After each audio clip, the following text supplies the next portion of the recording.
Friends, I welcome you all to this lecture series Engineering Drawing for EAC Prelims। आज के lecture में मैं कौन सा टॉपिक कवर करूँगा? आज मैं जनरल टॉपिक ले रहा हूँ। आज इंजीनियरिंग ड्राइंग सब्जेक्ट की क्या इम्पोर्टेंस है EAC एग्जामिनेशन में, इस पर मैं बात करूँगा। इंजीनियरिंग ड्राइंग सब्जेक्ट का मार्क वेटेज कितना है EAC एग्जामिनेशन में, कौन से टॉपिक्स से क्वेश्चंस पूछे जाते हैं, उनका डेप्थ लेवल क्या होता है, और आपको इंजीनियरिंग ड्राइंग सब्जेक्ट से EAC एग्ज़ाम की तैयारी करने के लिए कौन से टॉपिक्स प्रिपेयर करना चाहिए। पर सीधे इंजीनियरिंग ड्राइंग को लेना थोड़ा सा अननेचुरल हो जाएगा। मुझे आपको EAC एग्जामिनेशन का एक ब्रीफ इंट्रोडक्शन देना पड़ेगा। EAC एग्जामिनेशन का प्लान क्या है, प्लान ऑफ एग्जामिनेशन क्या है, EAC एग्जामिनेशन में कट ऑफ स्कोर्स क्या रहते हैं, और आपको अपना टारगेट क्या सेट करना पड़ेगा EAC एग्जामिनेशन के लिए। देखिए, EAC एग्जामिनेशन को कंडक्ट करता है UPSC, union public service commission, और UPSC के द्वारा कंडक्ट करी गई exams one of the most reliable exams, one of the most fair exams मानी जाती है।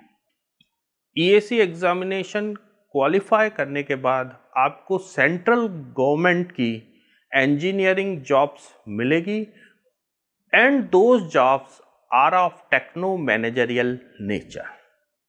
EAC एग्जामिनेशन की ऑथेंटिक इंफॉर्मेशन आपको कहाँ से मिलेगी?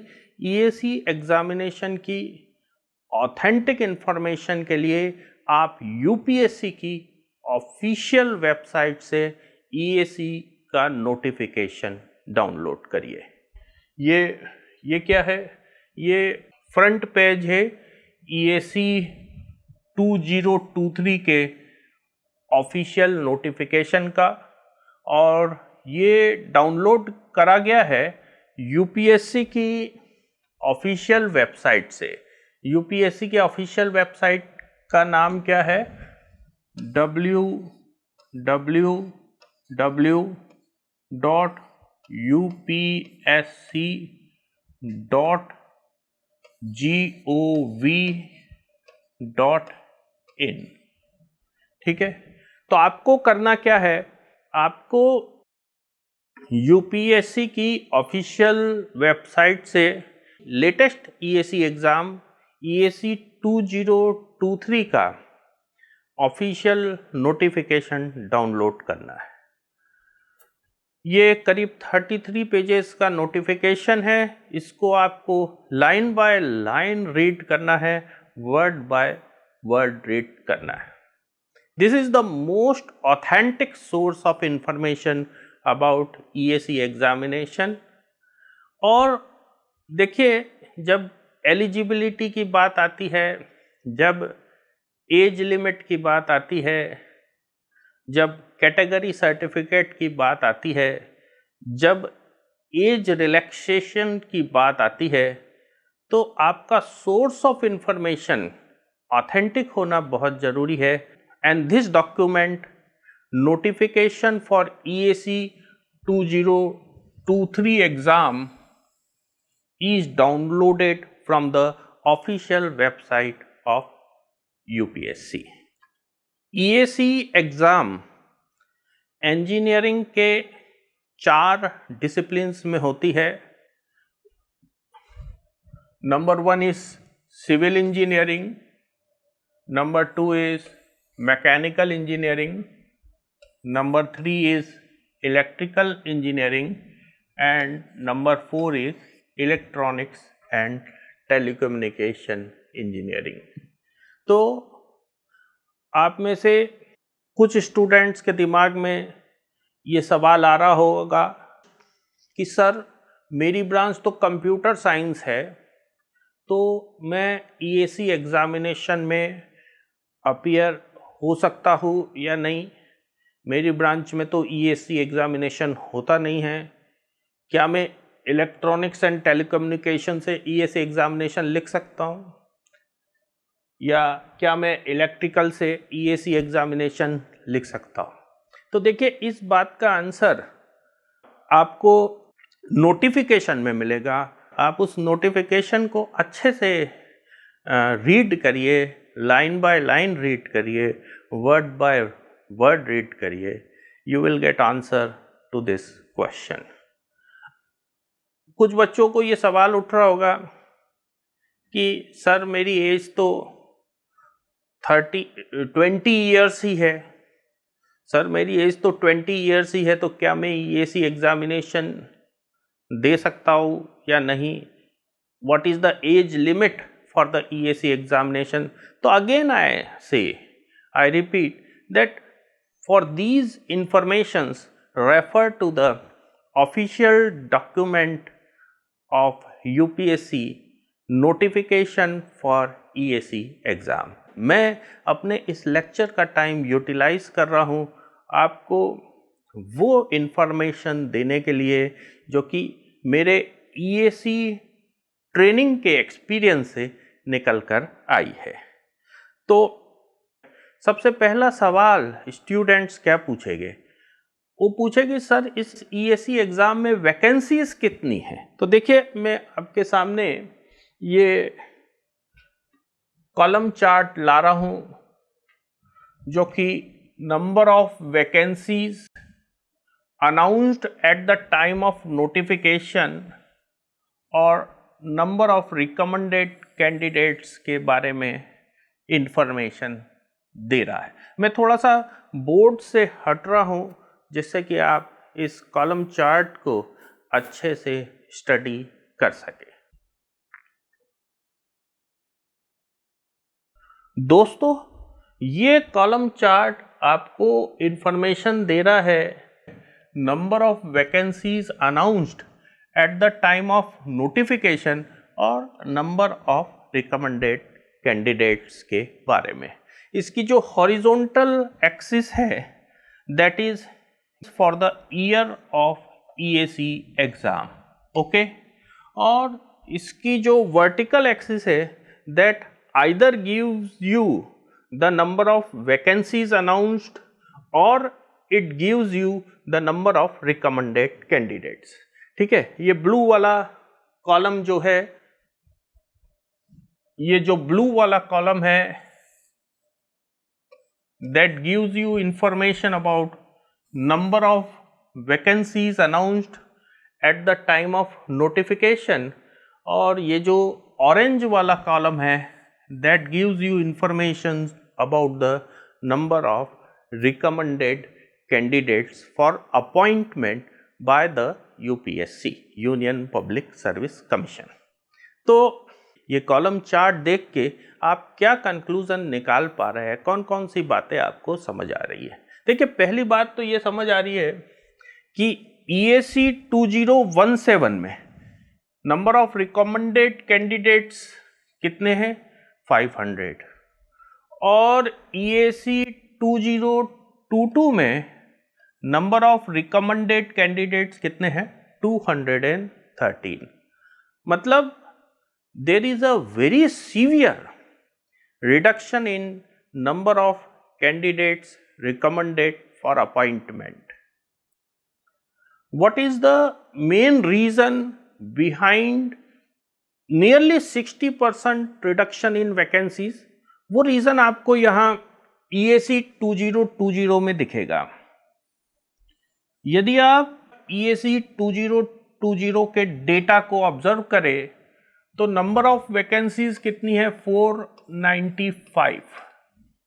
और नंबर ऑफ रिकमेंडेड कैंडिडेट्स कितने हैं? 347। कितना गैप है दोनों में? How much is the gap? 8, 4, 1.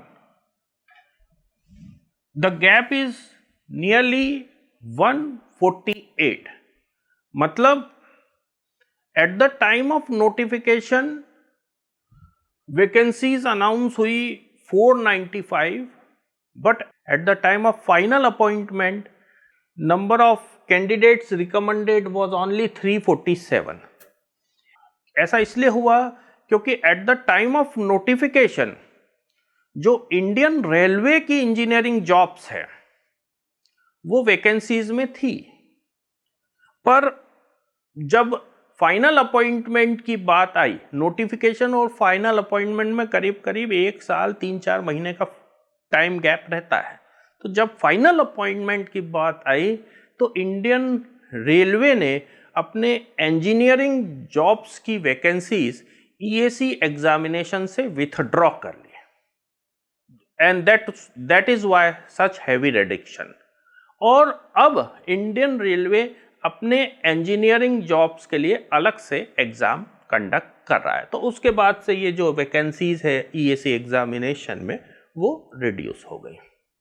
अब आपके दिमाग में सवाल आ रहा होगा कि सर ये तो जनरल डेटा है, मैं तो मैकेनिकल ब्रांच से हूँ, मेरी ब्रांच में कितनी वैकेंसीज है, मैं तो इलेक्ट्रिकल ब्रांच से हूँ, मेरी ब्रांच में कितनी वैकेंसीज है, मैं तो सिविल से हूँ, मेरी ब्रांच में कितनी वैकेंसीज है, मैं तो इलेक्ट्रॉनिक्स एंड टेलीकम्युनिकेशन से हूँ, मेरी ब्रांच में कितनी वैकेंसीज है। You want branch specific data.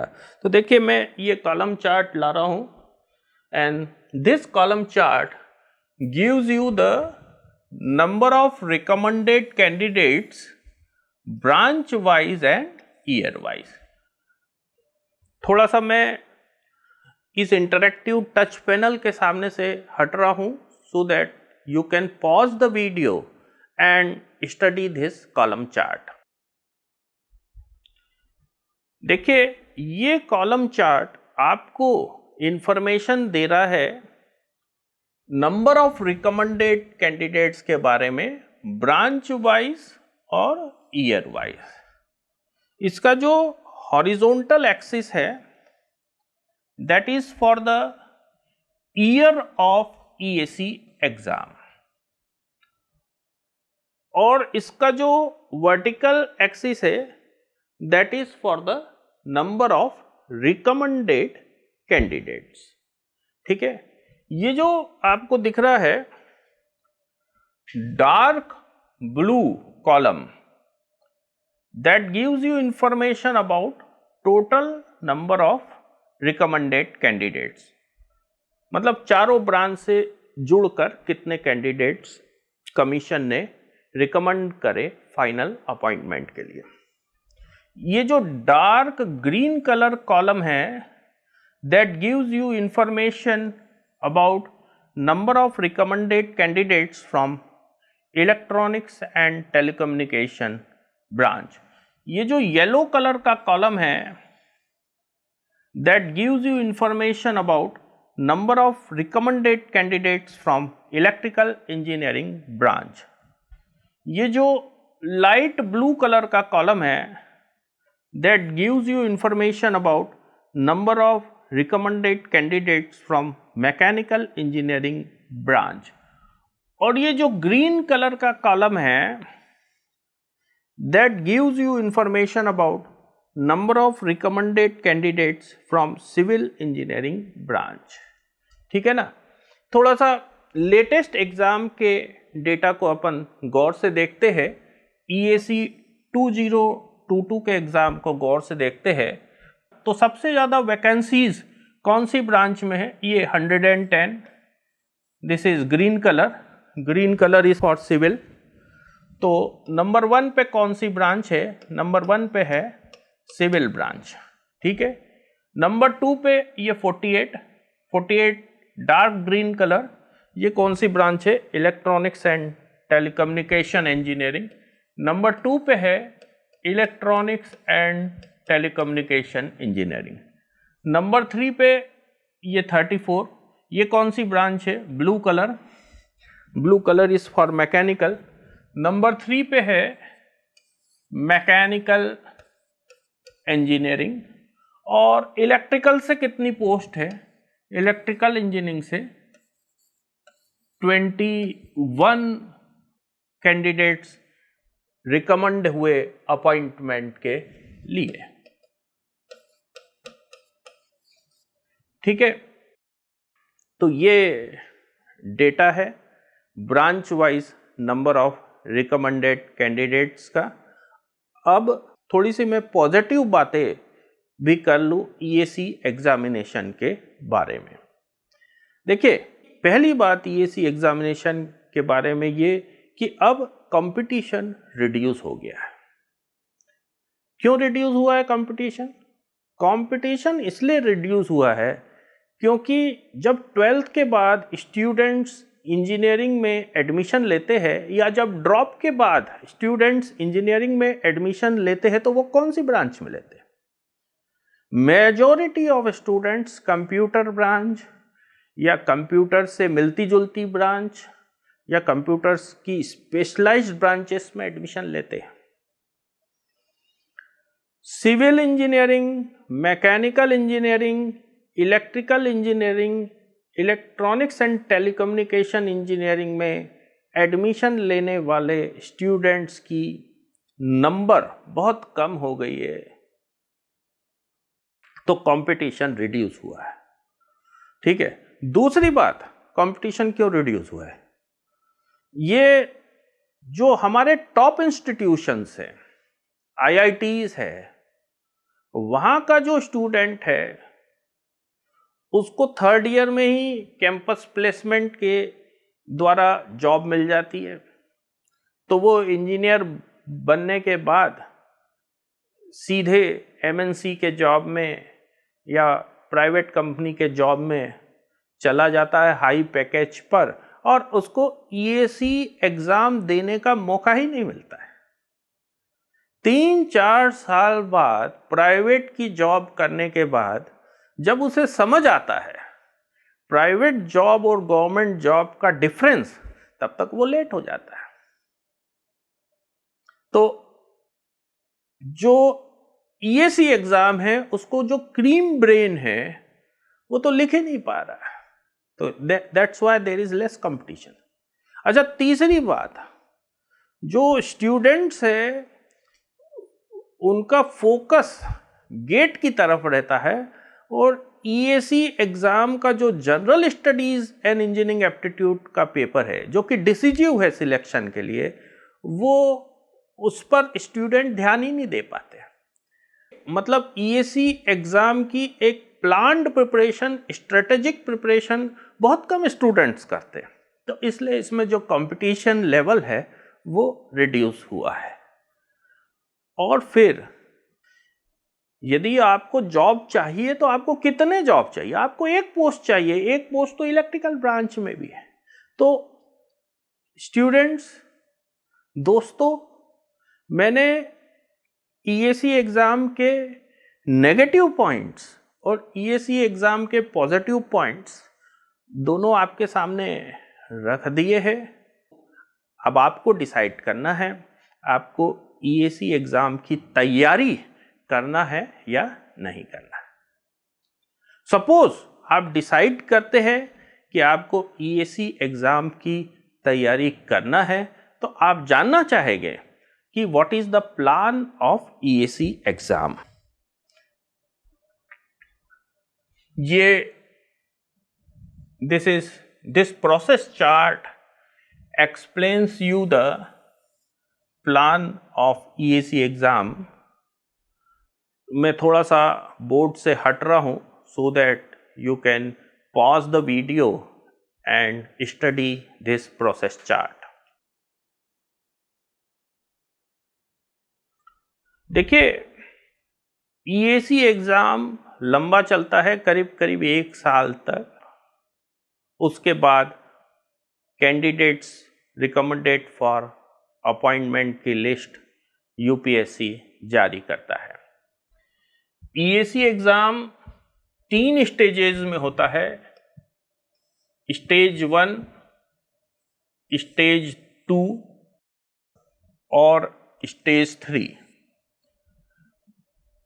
जो स्टूडेंट्स स्टेज 1 को क्वालिफाई करते हैं वो स्टेज 2 में अपेयर हो पाते हैं, और स्टेज 2 के रिजल्ट के बाद जो मेरिट लिस्ट बनती है candidates qualified to appear in stage 3 की, उसमें जिन स्टूडेंट्स का नाम आ जाता है वो स्टूडेंट्स स्टेज 3 में अपियर हो पाते हैं, और स्टेज 3 के रिजल्ट के बाद जो मेरिट लिस्ट बनती है कैंडिडेट्स रिकमेंडेड फॉर अपॉइंटमेंट की, उसमें जो स्टूडेंट आ जाते हैं वो फाइनली अपॉइंटमेंट के लिए रिकमेंड हो जाते हैं।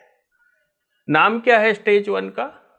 स्टेज 1 का नाम है EAC प्रीलिम्स, स्टेज 2 का नाम है EAC मेंस, और स्टेज 3 का नाम है पर्सनालिटी टेस्ट। मार्क वेटेज क्या है स्टेज 1, स्टेज 2, स्टेज 3 का? स्टेज 1 मतलब EAC प्रीलिम्स का मार्क वेटेज है 500 मार्क्स का, ठीक है। EAC मेंस का मार्क वेटेज कितना है? EAC मेंस का मार्क वेटेज है 600 मार्क्स। पर सारे स्टूडेंट्स EAC मेंस नहीं लिख सकते। EAC प्रीलिम्स के रिजल्ट के बाद कितने मार्क्स सिक्योर करे हैं स्टूडेंट्स ने EAC प्रीलिम्स में, उसके बेसिस पर एक मेरिट लिस्ट बनती है, और उस मेरिट लिस्ट में स्टूडेंट किस रैंक पर स्टैंड कर रहा है उससे फिक्स होता है कि वो EAC मेंस लिखने के लिए एलिजिबल है या नहीं। अब EAC मेंस के रिजल्ट के बाद, EAC मेंस कितने मार्क्स का? 600 मार्क्स का। EAC मेंस के रिजल्ट के बाद फिर से एक मेरिट लिस्ट बनती है, और वो मेरिट लिस्ट किस बेसिस पर बनती है? स्टूडेंट ने प्रीलिम्स और मेंस में मिलाकर कितने मार्क्स सिक्योर करे हैं आउट ऑफ टोटल 1100 मार्क्स। ये 600 और ये 500 कितना हुआ?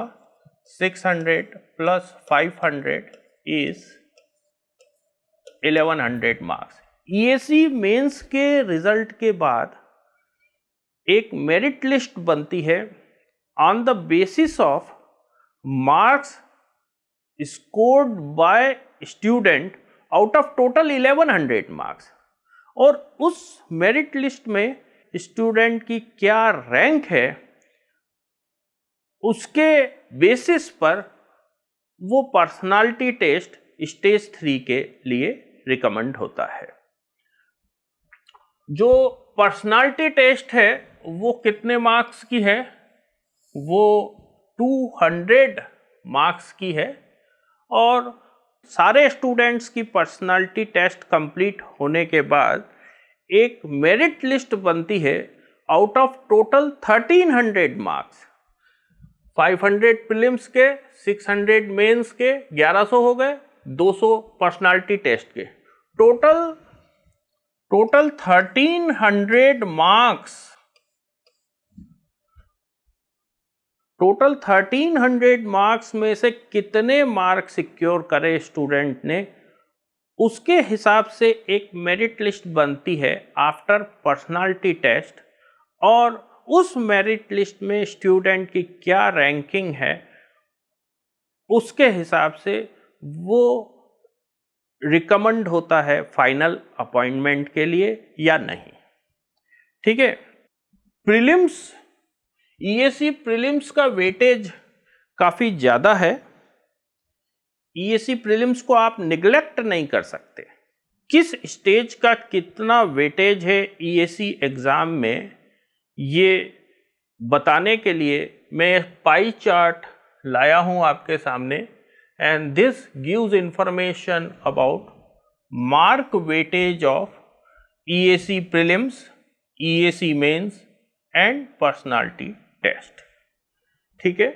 और आप देख रहे हैं कि EAC प्रीलिम्स का जो वेटेज है that is nearly 39%, EAC mains का जो वेटेज है दैट इज 46% और पर्सनालिटी टेस्ट का जो वेटेज है दैट इज 15%। तो ईएसी प्रीलिम्स काफी सिग्निफिकेंट एग्जाम है, वो सिर्फ क्वालिफाइंग एग्जाम नहीं है, उसके नंबर आखिरी तक जोड़ते हैं। मेंस के रिजल्ट के बाद जो मेरिट लिस्ट बनती है पर्सनालिटी टेस्ट के लिए क्वालिफाइड स्टूडेंट्स की, और पर्सनालिटी टेस्ट के बाद जो मेरिट लिस्ट बनती है कैंडिडेट रिकमेंडेड फॉर अपॉइंटमेंट की, सब में ईएसी प्रीलिम्स के मार्क्स जोड़ते हैं। शुरू से यदि आपने लीड ले ली फ्रॉम ईएसी प्रीलिम्स तो आप फाइनली रिकमेंडेड कैंडिडेट्स की लिस्ट में आ पाते हैं, और यदि ईएसी प्रीलिम्स आप क्वालिफाई कर गए पर आपने लीड नहीं ली तो बाद में वो कवर करना बहुत डिफिकल्ट हो जाता है, क्योंकि एक बार ईएसी प्रीलिम्स क्लियर हो गया ना तो सारे स्टूडेंट्स जम के तैयारी में लग जाते हैं, फोकस्ड तैयारी में लग जाते हैं, तो फिर सभी मेहनत करते हैं तो कवर करना डिफिकल्ट रहता है। जो कुछ लीड लेना है वो ईएसी प्रीलिम्स में ही ज़्यादा अच्छे से हो पाता है। अच्छा, पैटर्न ऑफ एग्जाम क्या है, ईएसी प्रीलिम्स का पैटर्न क्या है, ईएसी मेंस का पैटर्न क्या है, और पर्सनालिटी टेस्ट का पैटर्न क्या है। जो प्रीलिम्स है EAC prelims that is objective type exam, ठीक है, और दो पेपर होते हैं ईएसी प्रीलिम्स में, एक पेपर 1 और एक पेपर 2। पेपर 1 कितने मार्क्स का होता है, 200 मार्क्स का होता है, और ये पेपर 1 कौन से टॉपिक से होता है, paper 1 is from general studies and engineering aptitude, और पेपर 2 300 मार्क्स का होता है, और ये कौन से टॉपिक से होता है, this is engineering discipline specific. मतलब पेपर 2 या तो सिविल से होगा या मैकेनिकल से होगा या इलेक्ट्रिकल से होगा या इलेक्ट्रॉनिक्स एंड टेलीकम्युनिकेशन से होगा। जिस इंजीनियरिंग स्ट्रीम से स्टूडेंट ईएसी एग्जाम को लिख रहा है उस इंजीनियरिंग स्ट्रीम का पेपर 2 स्टूडेंट अटेम्प्ट करता है। अब ईएसी मेंस का पैटर्न क्या होता है, देखिए ईएसी मेंस में कन्वेंशनल टाइप पेपर्स होते हैं, दो पेपर होते हैं, पेपर 1 और पेपर 2, 300 नंबर के, total 600 number. Conventional type paper से मेरा मतलब है कि आपको आंसर लिखना पड़ता है, आपको एक आंसर बुक मिलती है और उसमें आपको आंसर लिखना पड़ता है। कन्वेंशनल टाइप पेपर में स्टूडेंट की क्या क्वालिटीज चेक हो जाती है, एक तो लिखते बनना चाहिए स्टूडेंट से, it checks the writing ability of student, English में लिखना रहता है तो your language should also be good. दूसरी बात कन्वेंशनल पेपर्स में क्या चेक होती है कि आप पॉइंट टू पॉइंट लिख पा रहे हैं कि नहीं लिख पा रहे हैं, मतलब कम शब्दों में पूरी बात लिख पा रहे हैं कि नहीं लिख पा रहे हैं। तीसरी बात, आप डायग्राम्स का कितना यूज कर रहे हैं, आप टेबल्स का कितना यूज कर रहे हैं, आप चार्ट्स का कितना यूज कर रहे हैं, आप ग्राफ्स का कितना यूज कर रहे हैं अपने कॉन्सेप्ट को प्रेजेंट करने के लिए। वो कहते हैं ना कि a picture is worth 1000 words, तो जितना ज़्यादा आप समझाने के लिए डायग्राम्स का इस्तेमाल करते हैं उतना अच्छा है। अच्छा, जो दो कन्वेंशनल पेपर्स होते हैं ईएसी मेंस में, उसमें सिलेबस कैसे डिवाइड होता है, तो वो तो जो नोटिफिकेशन आपने डाउनलोड किया है उसमें क्लियर दिया हुआ है कि ईएसी मेंस के पेपर 1 का सिलेबस क्या है और ईएसी मेंस के पेपर 2 का सिलेबस क्या है, ठीक है। अब जब ईएसी मेंस के रिजल्ट के बाद मेंस और प्रीलिम्स के कंबाइंड स्कोर के बेसिस पे जो मेरिट लिस्ट बनी उसमें स्टूडेंट का नाम आ जाता है पर्सनालिटी टेस्ट के लिए क्वालिफाइड स्टूडेंट्स में, तब स्टूडेंट पर्सनालिटी टेस्ट देता है। पर्सनालिटी टेस्ट का पैटर्न क्या होता है? पर्सनालिटी टेस्ट मतलब इंटरव्यू, एक इंटरव्यू पैनल रहती है और स्टूडेंट रहता है और वो इंटरव्यू देता है। और अच्छा, वो पैनल क्या चेक करती है स्टूडेंट में? देखिए, टेक्निकल नॉलेज तो चेक हो गया है, अब वो पैनल, टेक्निकल नॉलेज तो मेंस में चेक हो गया ना, प्रीलिम्स में ability to reach final result check हो गया, और मेंस में आपकी नॉलेज के साथ साथ डिस्क्रिप्शन एबिलिटी चेक हो गई, नॉलेज को प्रेजेंट करने की एबिलिटी चेक हो गई। अब इंटरव्यू में क्या चेक होता है? तो इंटरव्यू में जो पैनल है वो ये देखती है कि आपके अंदर इनिशिएटिव कितना है, आपकी लीडरशिप एबिलिटी कितनी है, आपके अंदर टैक्ट और आपकी सोशल क्वालिटीज कितनी, क्योंकि टेक्नो मैनेजरियल जॉब है ना, तो सोशल क्वालिटीज भी जरूरी है। फिर आपकी जो इंटीग्रिटी ऑफ कैरेक्टर है वो कितनी है, पावर है ना, तो इंटीग्रिटी ऑफ कैरेक्टर तो जरूरी है। आपकी मेंटल और फिजिकल एनर्जी कितनी है, आपका पावर ऑफ प्रैक्टिकल एप्लीकेशन कितना है, ये सारी बातें पर्सनालिटी टेस्ट में चेक होती है। This is the pattern of personality test. और पर्सनालिटी टेस्ट के बाद जो प्रीलिम्स, मेंस और पर्सनालिटी टेस्ट के कंबाइंड स्कोर के बेसिस पर जो मेरिट लिस्ट बनती है, उसमें यदि आपकी रैंक अच्छी आ गई तो यूपीएससी रिकमेंड करता है आपको अपॉइंटमेंट के लिए। अच्छा, फिल्टरिंग रेशियो क्या है? What is the filtering ratio? मतलब कितने स्टूडेंट्स एग्जाम देते हैं और फाइनली कितने जो है अपॉइंटमेंट के लिए रिकमेंड करता है कमीशन। मान लीजिए, suppose commission is recommending 350 students for appointment, and suppose 1 lakh students are appearing in the EAC exam।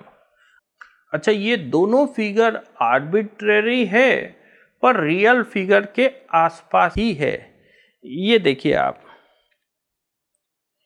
EAC 2023, this is latest data.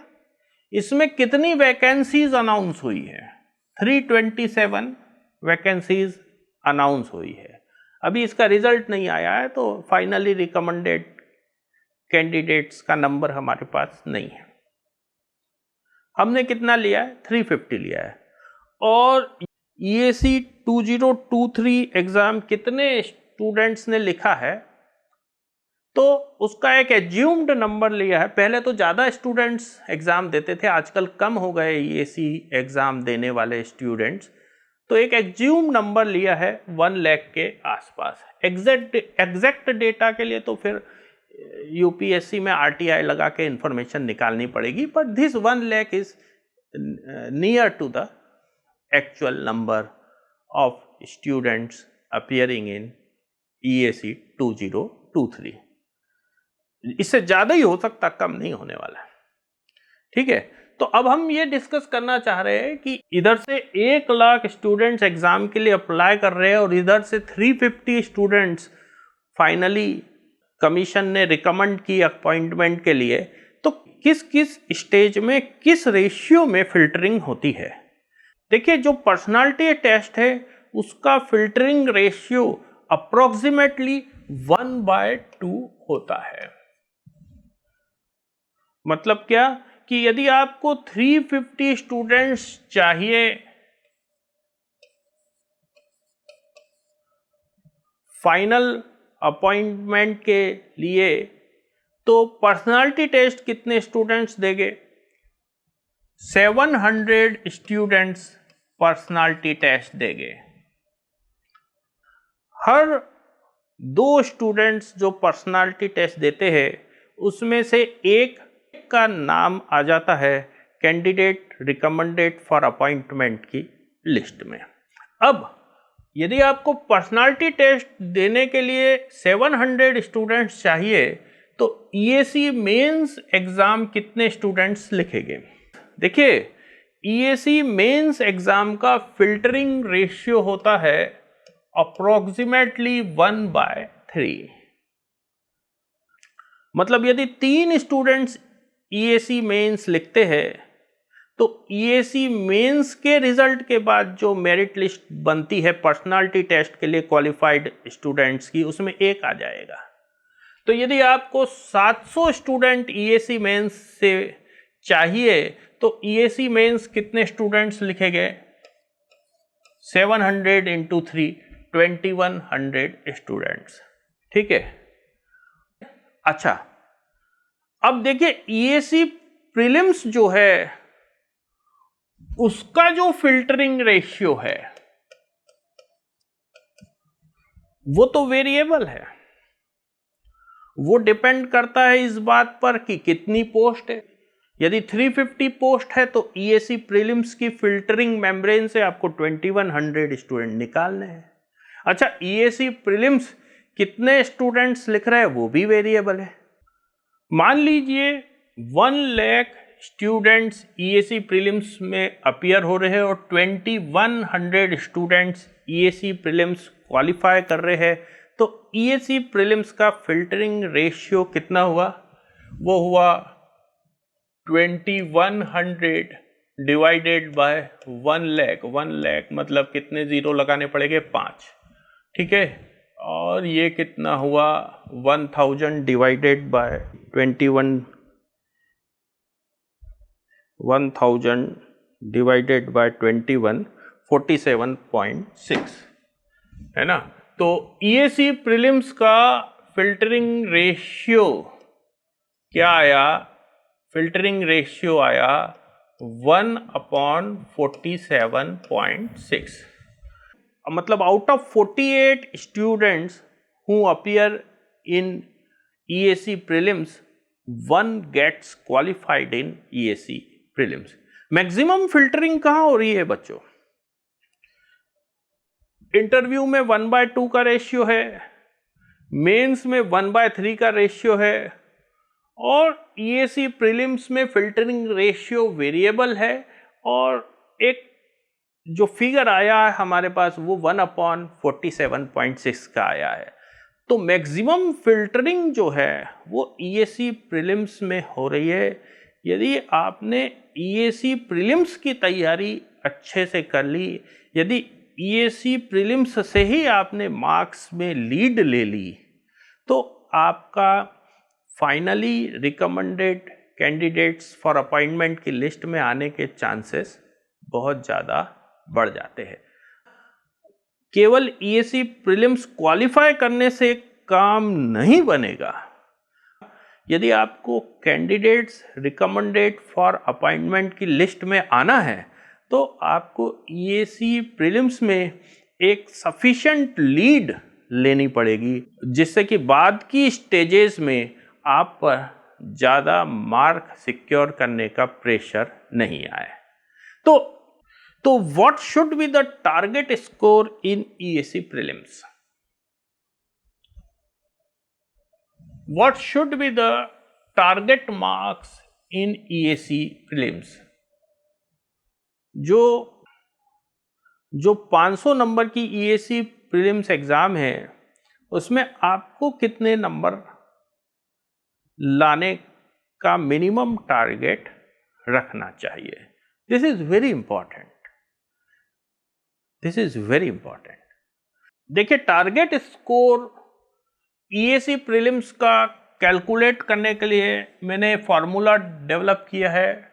Target marks in EAC prelims should be greater than और equal to average marks secured by last recommended candidate divided by 1300 into 500।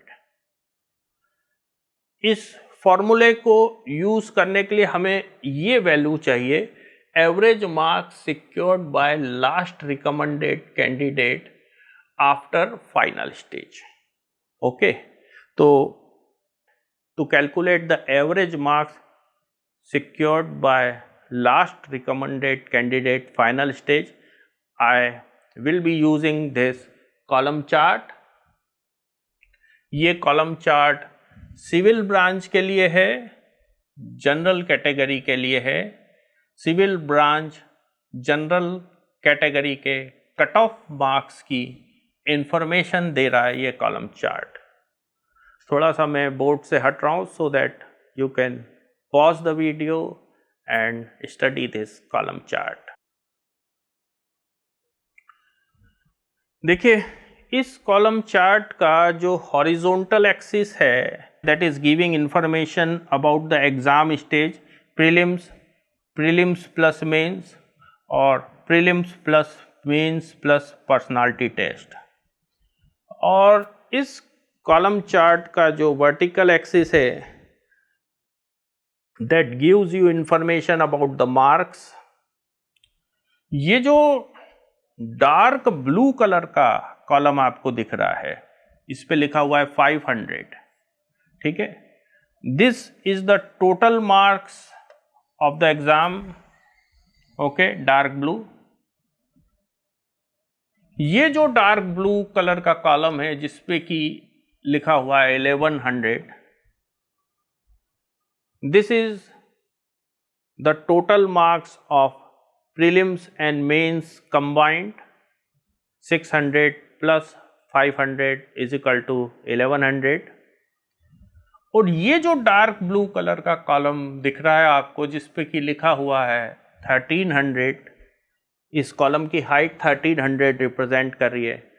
This is the total marks of prelims plus mains plus personality test.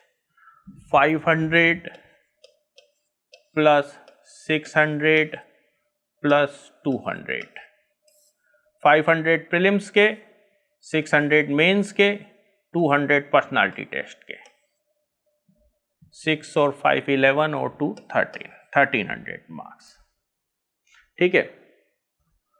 अब ये जो blue colour का column दिख रहा है जिसपे कि लिखा हुआ है 691, this gives information about cut off marks of last recommended candidate in EAC 2017। EAC 2017 में सिविल ब्रांच से, जनरल कैटेगरी से लास्ट रिकमेंडेड कैंडिडेट के नंबर क्या थे? 691 आउट ऑफ 1300। ये जो ऑरेंज कलर का कॉलम है जिस पर कि लिखा हुआ है 710, this is giving you information about cut off marks EAC 2018, cut off marks EAC 2018, that is marks of last recommended candidate final stage। तो हमें फॉर्मूले में क्या चाहिए था? हमें फॉर्मूले में चाहिए average marks secured by last recommended candidate final stage, है ना। तो इसका एवरेज निकाल लेता हूं मैं। EAC 2017 से EAC 2022 तक का मैं निकाल रहा हूं average. 691 plus 710 plus 702 plus 807 plus 804 plus 756, ये कितना आया? 4470 डिवाइडेड बाय कितना है? 1 2 3 4 5 6 6 डिवाइडेड बाय 6, ये एवरेज मार्क्स आए 745। तो अब हम target score for EAC prelims calculate कर सकते हैं सिविल इंजीनियरिंग ब्रांच के लिए, जनरल कैटेगरी के लिए। यहाँ 745 पुट कर दीजिए। 745 डिवाइडेड बाय 1300 इंटू 500, और ये कितना आ रहा है? I am calculating it. 745 into 5 divided by 13, ये आ रहा है 286.5 मार्क्स। ठीक है, it is coming out to be 286.5 marks. अच्छा, थोड़ा सा आप एक बार और चार्ट को गौर से देखिए कि प्रीलिम्स के क्वालिफाइंग मार्क्स कितने हैं।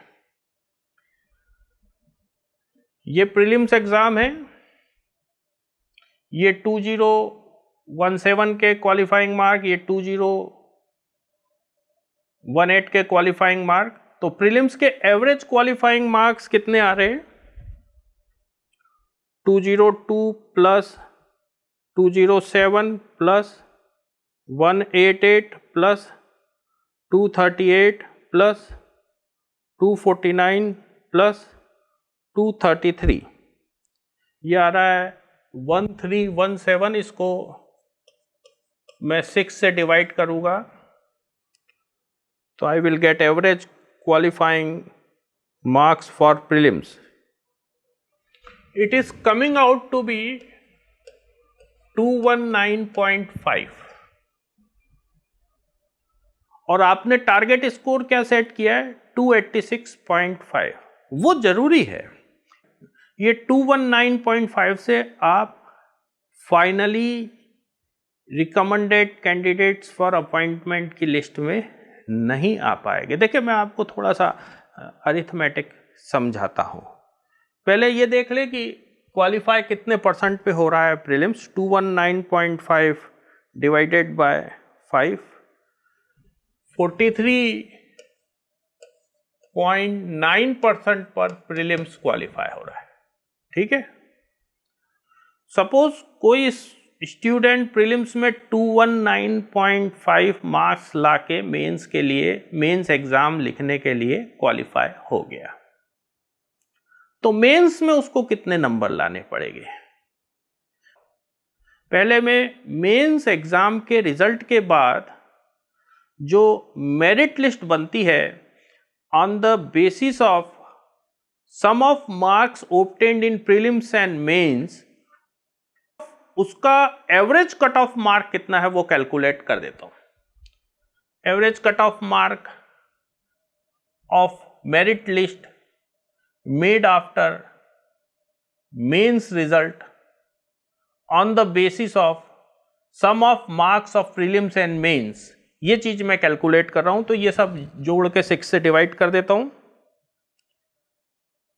520 plus 546 plus 541 plus 651 plus 617 plus 551, ये कितना आ रहा है? 3426 और इसको मैं 6 से डिवाइड कर रहा हूं तो कितना आता है? Divided by 6, 571 marks. मतलब कितने परसेंट आ रहा है? ये 571 मार्क्स कितने नंबर में से आए? 1100 नंबर्स में से आए।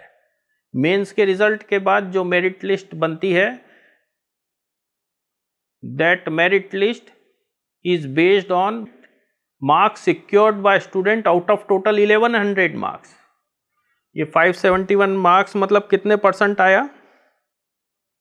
571 डिवाइडेड बाय 11 कर दूं तो it comes out to be 51.9%। ठीक है, अब अपन सवाल पे आते हैं। यदि स्टूडेंट प्रीलिम्स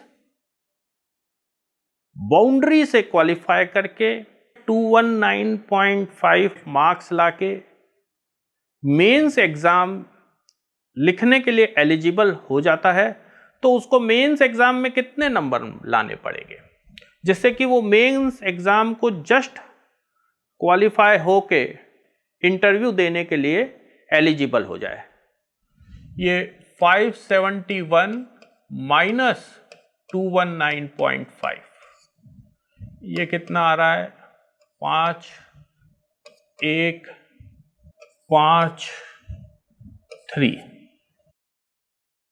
यदि 351.5, यदि स्टूडेंट प्रीलिम्स में 219.5 मार्क्स ला के जस्ट कट ऑफ क्रॉस करके मेंस लिखने के लिए एलिजिबल हो जाता है, तो उसको मेंस में कम से कम 351.5 मार्क लाने पड़ेंगे। और ये 600 का मेंस एग्जाम 600 मार्क्स की है ना, तो 351.5 600 का कितने परसेंट है?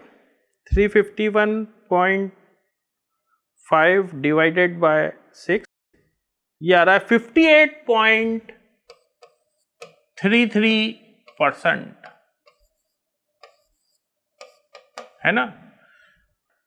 जब 58.33% स्टूडेंट मेंस में लाएगा तो वो पर्सनालिटी टेस्ट के लिए जो कट ऑफ मार्क है 571 उसको टच कर पाएगा। और अगली बात, यदि स्टूडेंट जस्ट 571 मार्क्स लाकर पर्सनालिटी टेस्ट के लिए जस्ट एलिजिबल होकर पर्सनालिटी टेस्ट में बैठता है, तो पर्सनालिटी टेस्ट में उसको कितने नंबर लाने पड़ेंगे कि वो कैंडिडेट्स रिकमेंडेड फॉर अपॉइंटमेंट की लिस्ट में आ सके। लास्ट रिकमेंडेड कैंडिडेट के एवरेज मार्क कितने? 745। तो आप 745 माइनस 571 कर दीजिए, ये कितना आ रहा है? 4। 14 में से 7 गया तो 7 और ये 1, 174 मार्क्स स्टूडेंट को पर्सनालिटी टेस्ट में लाने पड़ेंगे आउट ऑफ 200, तब जाके वो लास्ट रिकमेंडेड कैंडिडेट का जो कट ऑफ मार्क है 745 उसको क्रॉस कर पाएगा। और 174 कितने परसेंट होता है 200 का? 174 divided by 2, it is 87%। 87% mark जब पर्सनालिटी टेस्ट में लाएगा स्टूडेंट, तब जाके वो कैंडिडेट्स रिकमेंडेड फॉर अपॉइंटमेंट की लिस्ट में एंटर हो पाएगा। अब आप देखिए, जरा ध्यान से देखिए, प्रीलिम्स में 43.9%, मेंस में 58.33%, पर्सनालिटी टेस्ट में 87%। मैं यहां पे लिख देता हूं जिससे कि क्लियर हो। प्रीलिम्स में 43.9%, मेंस में 58.33% या 58% लिख देते, और पर्सनालिटी टेस्ट में 87%। ये आपको डेटा अनबैलेंस्ड नहीं दिख रहा है? पर्सनालिटी टेस्ट में 87% लाना कठिन नहीं जाएगा क्या? जाएगा, कठिन जाएगा। आपको क्या करना पड़ेगा? प्रीलिम्स के नंबर 43.9% से बढ़ाने पड़ेंगे, जिससे कि पर्सनालिटी टेस्ट में आप पर 87% लाने का प्रेशर नहीं रहे। टेस्ट मैच में, 2020 में, वनडे मैच में आपको शुरू से ही लीड लेनी पड़ेगी, जिससे कि आखिरी प्लेयर पे रन बनाने का प्रेशर नहीं पड़े। Percentage of marks obtain in stage 1, stage 2 और स्टेज 3, इन तीनों का टारगेट बराबर होना चाहिए। तो कितना होना चाहिए? देखिए वो टारगेट कैसे निकाल रहा हूं। Last recommended candidate for appointment के मार्क्स कितने? 745, और ये 745 मार्क्स आउट ऑफ 1300 है, तो परसेंट कितना हुआ? 745 डिवाइडेड बाय 13, और 745 डिवाइडेड बाय 13 कितना आ रहा है? 57.3%। That is 57.3%। ठीक है,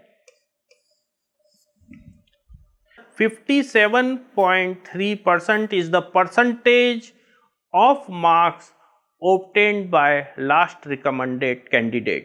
तो आपका प्रीलिम्स का टारगेट भी 57.3% होना चाहिए। तो प्रीलिम्स का टारगेट कितना होगा? 57.3 इंटू 5, ये कितना आ रहा है, इंटू 5 करूँ, it comes out to be 286.5 marks. समझ में आ गई बात? किसी भी हालत में प्रीलिम्स का टारगेट 219 नंबर नहीं, प्रीलिम्स का टारगेट बनेगा 286.5 मार्क्स। वो फॉर्मूले से कैलकुलेट होगा जो कि मैंने आपको यहाँ स्क्रीन पर दिखाया है एक बार, और फिर मैं स्क्रीन से हट रहा हूं जिससे कि आप इस फॉर्मूले को उतार सके। अच्छा बच्चों, ये पूरा एनालिसिस तो सिविल इंजीनियरिंग ब्रांच के लिए था और जनरल कैटेगरी के लिए था। यदि कोई एससी कैटेगरी का स्टूडेंट है तो उसे अपना प्रीलिम्स का टारगेट स्कोर कितना सेट करना पड़ेगा। इस डॉक्यूमेंट को ध्यान से देखिए। ये डॉक्यूमेंट यूपीएससी की ऑफिशियल वेबसाइट से डाउनलोड करा गया है और ये लेटेस्ट एग्जाम ईएसी 2022 के कट ऑफ मार्क्स के डिटेल्स दे रहा है। ये this is SC category, okay, और एससी कैटेगरी के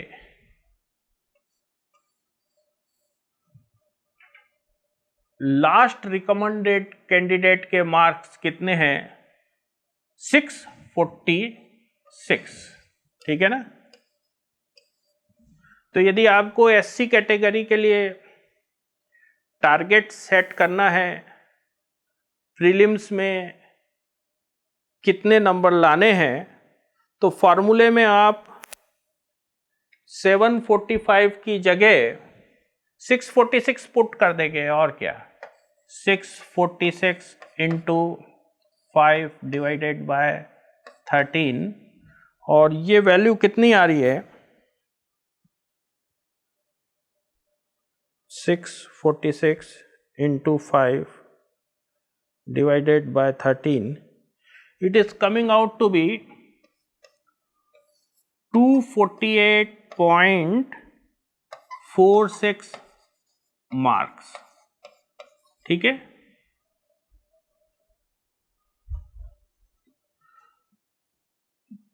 तो if a candidate belongs to SC category, he will set his target of prelims score greater than equal to 248.46 marks. अच्छा, ये सब तो सिविल की जानकारी थी। यदि कोई मैकेनिकल का स्टूडेंट है तो वो अपना target score for EAC prelims कैसे निकालेगा, ये मैं कॉलम चार्ट लाया हूं। This is for mechanical branch general category and it gives details of cut off marks। मैं बोर्ड से हट रहा हूँ so that students who are writing EAC examination through mechanical stream can study this column chart and calculate their target score for EAC prelims। तो I hope mechanical वाले students ने EAC prelims का target score calculate कर लिया होगा। और अब मैं इलेक्ट्रिकल वाला चार्ट ला रहा हूँ और फिर से I am moving away from board so that students writing EAC examination through electrical engineering branch can calculate their target score for EAC prelims.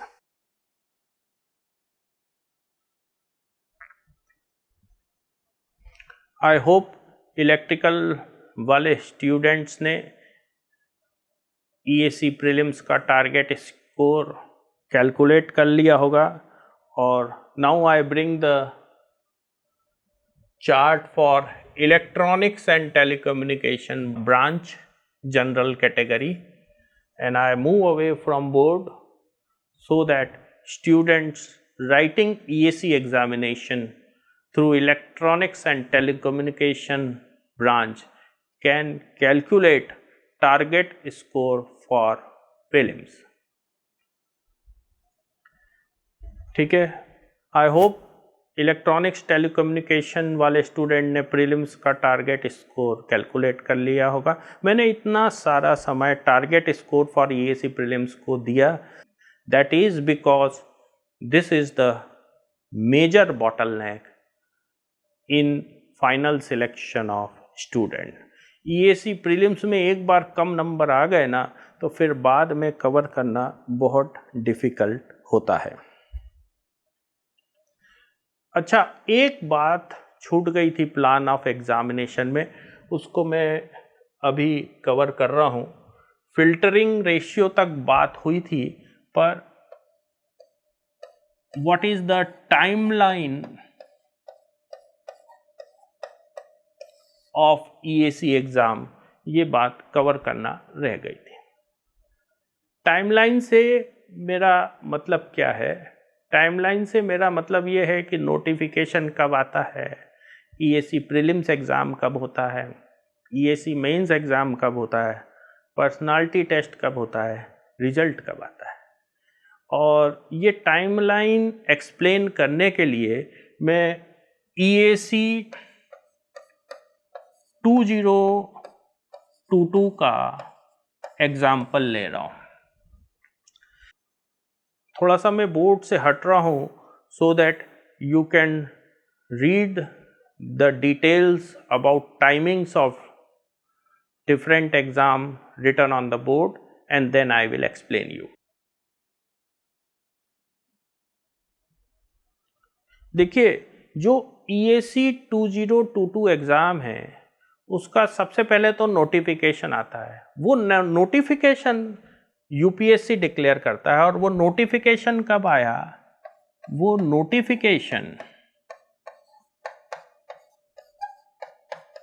Notification जो है इट केम इन सितंबर 2021।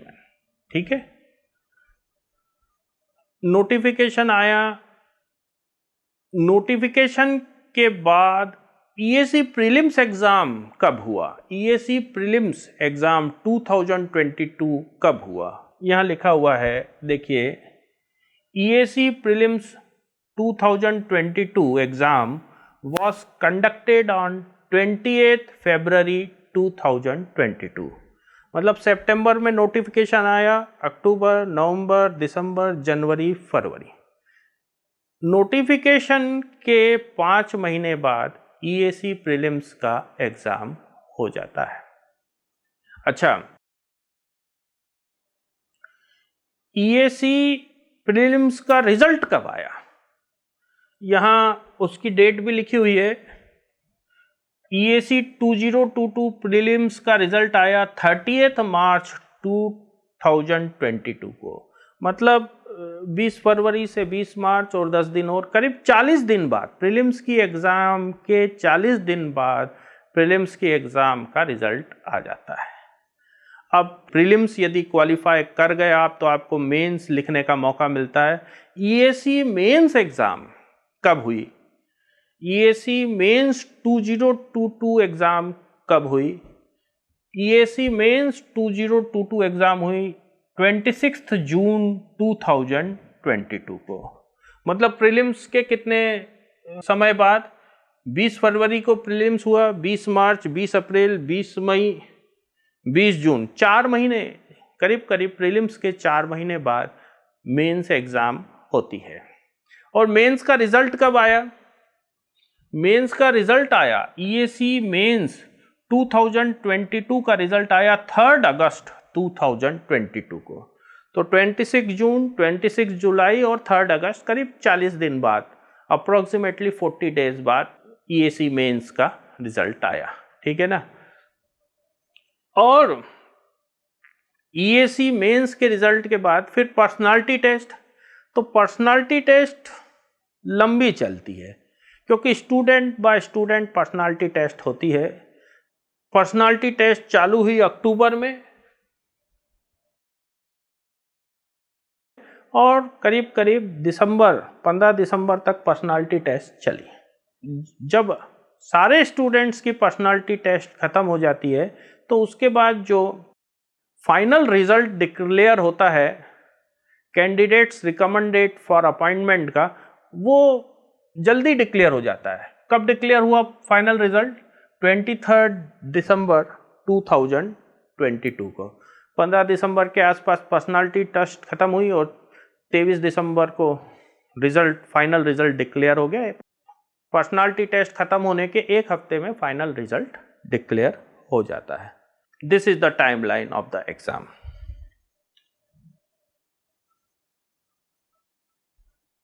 अब मैं ईएसी प्रीलिम्स के बारे में कुछ और इंफॉर्मेशन दे रहा हूं आपको, जो कि देना रह गई थी।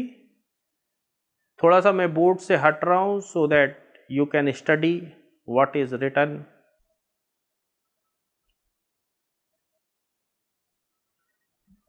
देखिए, पहली इंपॉर्टेंट बात तो ये कि ईएसी प्रीलिम्स में कैलकुलेटर अलाउड नहीं है।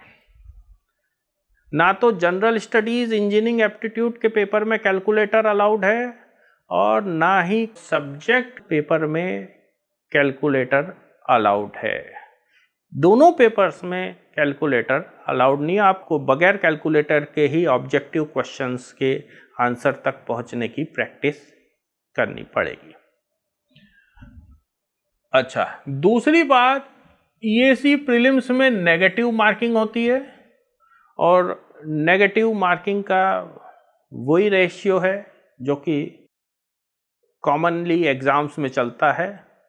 यदि आपका क्वेश्चन सही होता है तो 2 नंबर मिलते हैं और यदि आपका मार्क करा हुआ आंसर गलत होता है तो 2/3 marks, 1/3 of total marks of the question deduct हो जाते हैं। अच्छा, एक और बात, मिनिमम क्वालिफाइंग मार्क्स रिक्वायरमेंट है पेपर 1 पेपर 2 के लिए। ईएसी प्रीलिम्स में टोटल मार्क यदि आपके कट ऑफ से ज़्यादा आ गए, 219.5 से ज़्यादा सिविल ब्रांच के लिए, या जो भी कट ऑफ जा रहा है आपकी अपनी ब्रांच में, तो आप ईएसी प्रीलिम्स क्वालिफाई कर जाएंगे, ऐसा ज़रूरी नहीं है। दोनों पेपर्स, पेपर 1 और पेपर 2 के minimum qualifying marks commission decide करता है। वो नंबर उतने तो आने ही चाहिए और जनरली वो परसेंट रहता है 15%। मतलब जीएस का पेपर जो कि 200 नंबर का होता है उसमें कम से कम आपके 30 नंबर आने चाहिए और सब्जेक्ट का पेपर जो कि 300 नंबर का होता है उसमें कम से कम आपके 45 नंबर तो आने ही चाहिए। जब आप minimum qualifying marks in paper का क्राइटेरिया सेटिस्फाई कर लेते हैं और फिर यदि आपके मार्क्स प्रीलिम्स के कट ऑफ से ज़्यादा होते तो आप प्रीलिम्स क्वालिफाई कर पाते हैं। अच्छा, जनरल स्टडीज इंजीनियरिंग एप्टीट्यूड का जो पेपर होता है उसमें कितने क्वेश्चंस होते हैं? जो जनरल स्टडीज इंजीनियरिंग एप्टीट्यूड का पेपर होता है वो 2 घंटे का होता है। उसमें 100 क्वेश्चंस होते हैं और 100 क्वेश्चंस आपको 120 मिनट्स में सॉल्व करने पड़ते हैं। मतलब एक क्वेश्चन के लिए आपको कितना टाइम मिल रहा है? एक क्वेश्चन के लिए आपको 72 सेकंड्स का टाइम मिल रहा है। अच्छा, जो सब्जेक्ट का पेपर रहता है, जो आपकी इंजीनियरिंग डिसिप्लिन का ऑब्जेक्टिव पेपर रहता है, वो कितने मार्क्स का रहता है? वो 300 मार्क्स का रहता है। उसमें क्वेश्चंस कितने रहते हैं? उसमें 150 क्वेश्चंस रहते हैं और उस पेपर को अटेम्प्ट करने के लिए आपको टाइम कितना मिलता है? 3 आवर्स का मिलता है। तो एक क्वेश्चन का आंसर मार्क करने के लिए फिर से आपको 72 सेकंड्स ही मिलते हैं। थोड़ा सा आपको general studies and engineering aptitude का ऑफिशियल सिलेबस क्या है वो बता दूं। This is the official syllabus of general studies and engineering aptitude paper. I move away from board so that you can copy it. देखिए, जनरल स्टडीज और engineering aptitude का जो सिलेबस है वो 10 पार्ट्स में डिवाइडेड है और हर पार्ट का वेटेज 20 मार्क्स का है। और जो मेरा सब्जेक्ट है इंजीनियरिंग ड्राइंग, वो ये जो 4th वाला पार्ट है उसमें है दिस इज इंजीनियरिंग ड्राइंग। ठीक है, ये जनरल स्टडीज इंजीनियरिंग एप्टीट्यूड का पेपर ही मेन बॉटलनेक है स्टूडेंट के फाइनल सिलेक्शन में। होता क्या है, जब स्टूडेंट ईएसी की तैयारी करता रहता है तो वो गेट की भी तैयारी करता रहता है, तो वो सब्जेक्ट पे ज्यादा ध्यान दे देता है और जीएस के पेपर को छोड़ देता है। और जो जीएस के पेपर में कम नंबर आने की वजह से उसका जो प्रीलिम्स का स्कोर कम हो जाता है, उसको फिर वो आखिरी तक कवर नहीं कर पाता है। यदि जीएस की तैयारी अच्छी है, जनरल स्टडीज इंजीनियरिंग एप्टीट्यूड के पेपर की तैयारी अच्छी है और जीएस के पेपर में स्टूडेंट अच्छा स्कोर कर जाता है और प्रीलिम्स में अच्छी लीड ले लेता है कट ऑफ मार्क्स से ऊपर, तो फिर उसके chances candidate recommended for appointment की लिस्ट में आने के बहुत ज्यादा हो जाते हैं। ये जो ड्राइंग सब्जेक्ट है इंजीनियरिंग ड्राइंग, इसको प्रिपेयर करने के मेन एडवांटेजेस क्या है? पहली बात तो ड्राइंग सब्जेक्ट से जीएस के पेपर में क्वेश्चन आ रहा है। एवरेज वेटेज इंजीनियरिंग ड्राइंग का कितना है? करीब 4 to 5 क्वेश्चंस का है, मतलब करीब 8 से 10 मार्क का वेटेज है जीएस के पेपर में इंजीनियरिंग ड्राइंग का। ये कॉलम चार्ट में लाया हूं आपके सामने, which gives you information about number of questions asked from engineering drawing in general studies and engineering aptitude paper EAC prelims। थोड़ा सा मैं बोर्ड से हट रहा हूं so that you can study this column chart। ये horizontal axis EAC exam year बता रहा है, किस साल ड्राइंग से कितने क्वेश्चन आए। EAC 2017 में 9 क्वेश्चन आए ड्राइंग से, EAC 2023 में 7 क्वेश्चन आए ड्राइंग से। This vertical axis is for number of questions asked from engineering drawing, और average number of questions drawing से कितने आए मैं कैलकुलेट करूं। 9 + 1 + 2 + 3 + 5 + 5 + 7, 32 डिवाइडेड बाय 7 कितना आया? 4.57 is average number of questions asked from engineering drawing in EAC prelims examination। अच्छा, अगला फायदा, क्वेश्चन आ रहा है इंजीनियरिंग ड्राइंग से, इसलिए इंजीनियरिंग ड्राइंग पढ़ना चाहिए। अगला फायदा इंजीनियरिंग ड्राइंग पढ़ने का क्या है? No confusion about correct answer. देखिए, ईएसी में ओरिजिनल क्वेश्चन आता है, जब ओरिजिनल काम करते हैं तो गलत भी हो सकता है, सही भी हो सकता है। जो नए सब्जेक्ट्स ऐड हुए हैं जीएस के पेपर में, उनका लिटरेचर अभी डेवलप्ड नहीं है, तो एक ही क्वेश्चन के ए आंसर भी सही होता है, बी आंसर भी सही होता है। एक एक्सपर्ट ए आंसर को सही प्रूव कर देता है, दूसरा एक्सपर्ट बी आंसर को सही प्रूव कर देता है। अब जिस एक्सपर्ट का आंसर यूपीएससी की ऑफिशियल आंसर की से मैच कर गया वो सही और दूसरा गलत। तो ऐसे सब्जेक्ट को तैयार करने में टाइम वेस्ट करने से क्या फायदा। आप ऐसा सब्जेक्ट तैयार करिए ना जिसमें क्वेश्चन के आंसर के बारे में सारे एक्सपर्ट्स की राय एक ही हो। और जो इंजीनियरिंग ड्राइंग है ये पुराना सब्जेक्ट है, इस पे लिटरेचर सफिशिएंटली डेवलप्ड है, तो इंजीनियरिंग ड्राइंग से पूछे गए क्वेश्चंस में अभी तक तो आंसर, करेक्ट आंसर के बारे में डाउट वाली बात नहीं आई है। तो that is and therefore you should prepare engineering drawing for EAC exam, GS paper. अच्छा, topics and sub topics to cover is clearly defined. आप बोलेंगे ये कैसे सही है? ऑफिशियल जो सिलेबस है जीएस पेपर का उसमें तो ड्राइंग का सिलेबस तक नहीं लिखा है, सिर्फ ड्राइंग शब्द लिख दिया है। देखिए, जो टॉपिक्स है, सब टॉपिक्स है, कौन से तैयार करने हैं, ये डिसाइड होता है प्रीवियस एग्जाम क्वेश्चंस से। और all over India engineering drawing का क्या सिलेबस चल रहा है डिफरेंट यूनिवर्सिटीज में, उससे भी।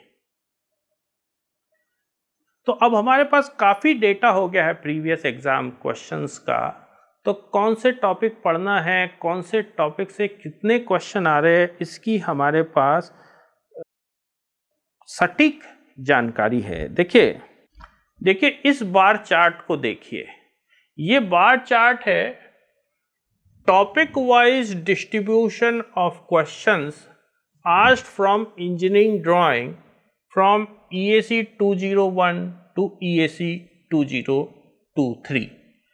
इस बार चार्ट को आप अच्छे से देख सके उसके लिए मैं बोर्ड से हट रहा हूं, आप वीडियो को पॉज करिए और इसे स्टडी करिए।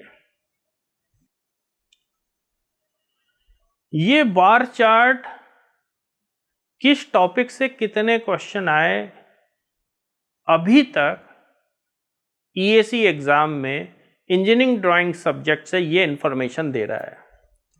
This horizontal axis is for number of questions asked and this vertical axis is for the topic from which the question was asked. इस बार चार्ट को देख के ये समझ आ रहा है कि स्केल्स टॉपिक से अभी तक एक क्वेश्चन पूछा गया है and that question was based on concept of representative fraction of the scale।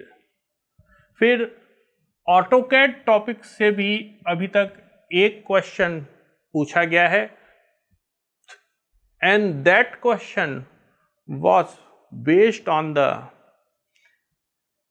application of insert command and the knowledge of block and right block and the concept of current drawing। Multiview orthographic projection से भी अभी तक एक question पूछा गया है। Projections of solid से दो क्वेश्चंस पूछे गए हैं अभी तक।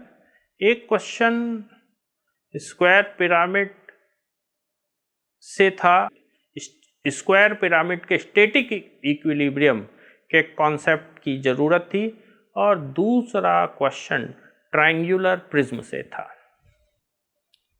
स्पेशल कर्व से अभी तक दो क्वेश्चंस पूछे गए हैं और एक क्वेश्चन हाइपोसाइक्लॉइड से था, जबकि radius of rolling circle exactly half the radius of directing circle था, और एक क्वेश्चन स्पाइरल के कॉन्सेप्ट पर बेस्ड था। ऑब्लिक प्रोजेक्शन से अभी तक तीन क्वेश्चंस पूछे गए हैं। एक क्वेश्चन कैवेलियर ऑब्लिक प्रोजेक्शन की डेफिनेशन पर बेस्ड था और दो क्वेश्चन ऑब्लिक प्रोजेक्शन के कॉन्सेप्ट्स पर बेस्ड थे। डेवलपमेंट ऑफ सरफेसेस से अभी तक तीन क्वेश्चंस पूछे गए हैं।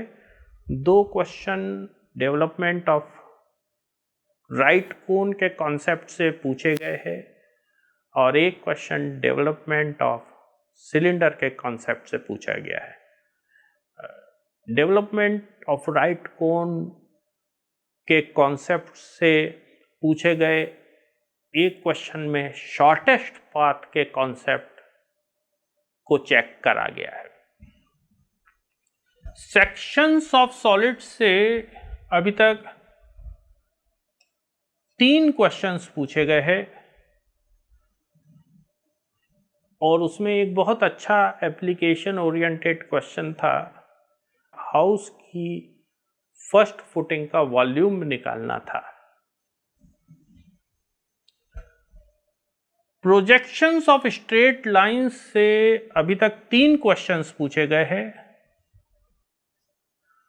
2 questions traces of straight lines के कॉन्सेप्ट पर बेस्ड थे और 1 question true length of straight line के कॉन्सेप्ट पर बेस्ड था।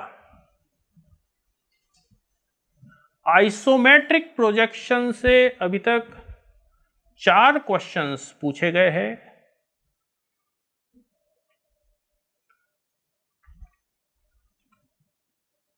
2 क्वेश्चंस बॉक्स मेथड से पूछे गए हैं और 2 क्वेश्चन आइसोमेट्रिक के बेसिक कॉन्सेप्ट से पूछे गए हैं। इनफैक्ट जो बॉक्स मेथड वाला क्वेश्चन है वो 2022 और 2023 में करीब करीब रिपीट हुआ है, एक आध अल्टरनेटिव का फर्क था बस। कॉनिक सेक्शंस से अभी तक 4 क्वेश्चंस पूछे गए हैं।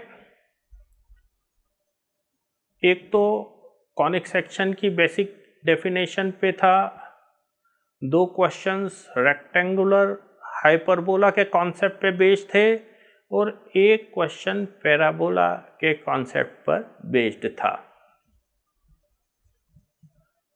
सबसे ज्यादा क्वेश्चंस लाइंस एंड डायमेंशनिंग से पूछे गए। अभी तक 5 क्वेश्चंस पूछे गए हैं। 2 क्वेश्चंस लाइंस के नॉलेज पर बेस्ड थे और 3 क्वेश्चन डायमेंशनिंग के नॉलेज पर बेस्ड थे। तो किन किन टॉपिक से क्वेश्चंस पूछे गए हैं और all over India elementary engineering drawing का सिलेबस क्या चल रहा है, उनको देखते हुए कौन से टॉपिक्स आपको इंजीनियरिंग ड्राइंग में तैयार करने हैं वो अभी बोर्ड पर दिख रहा है। मैं बोर्ड से हट रहा हूँ, आप इसको कॉपी कर लीजिए। Topics to be covered for EAC exam को। ईएसी एग्जाम के लिए ये 15 टॉपिक्स आपको तैयार करने हैं और किस लेवल तक तैयार करने हैं। देखिए, किस लेवल तक आपको एक पर्टिकुलर चैप्टर तैयार करना है वो भी अब बिल्कुल क्लियरली डिफाइंड है। किस चैप्टर में कौन से सब टॉपिक्स पढ़ने हैं और कौन से छोड़ने हैं वो भी अब काफी क्लियरली डिफाइंड है। उसके लिए करना क्या है, आपको इंजीनियरिंग ड्राइंग सब्जेक्ट से general studies engineering aptitude paper में जो अभी तक क्वेश्चंस पूछे गए हैं उन्हें सॉल्व करना है और ये काम मैंने आपका बहुत आसान बना दिया है। इंजीनियरिंग ड्राइंग के हर टॉपिक पर प्रीवियस एग्जाम क्वेश्चंस के डिटेल्ड सॉल्यूशंस का एक लेक्चर बना दिया है और यूट्यूब पे अपलोड कर दिया है। कौन सी चैनल पे? मेरी चैनल का नाम क्या है? Khabia e learning.